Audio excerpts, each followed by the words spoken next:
दोस्तों, राधे राधे। आज मैं आपको एक बहुत प्यारा बेटा विवाह गीत सुनाने जा रही हूँ। तो कैसा लगा कमेंट बॉक्स में ज़रूर बताइएगा और लाइक करिए, शेयर करिए, सब्सक्राइब करना मत भूलिएगा।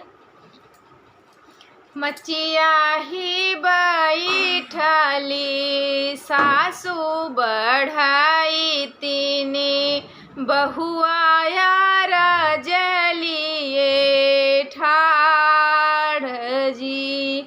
जौनी की बाटे सासू तोरा पूत गईले से बाटे देत्यू बताई जी। खोरिया की लेत्यू बहू तेलवा बुकावना हथवा माघैया ढोली पान जी। जौनी की बाटे बहू तोरा कंता गईले पूछत पूछत चली जाऊ जी।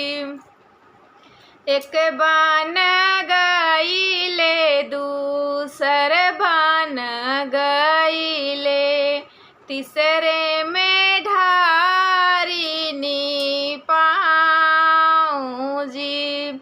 हाथी औ घोड़ा लवंगिया के पेड़वा आपू पिया मालिनी के सेज जी।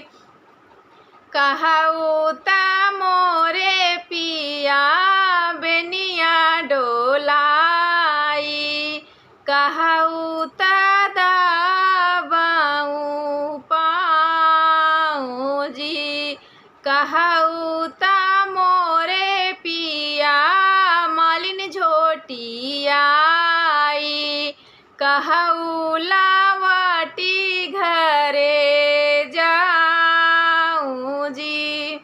काहे के मोरी धाना बेनिया डोलाऊ काहे के दाबीबू पाऊँ जी।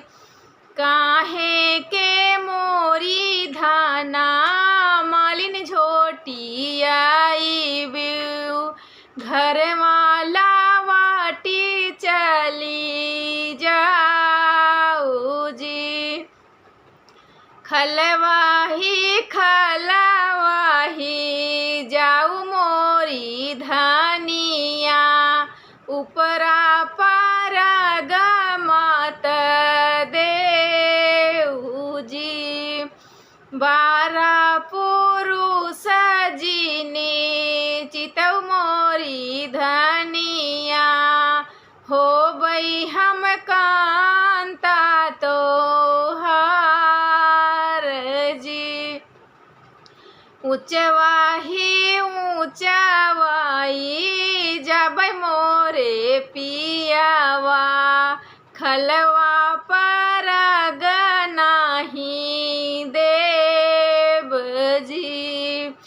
12 पुरुष मोरा भैया भतीजा तू स्वामी बैरी हाँ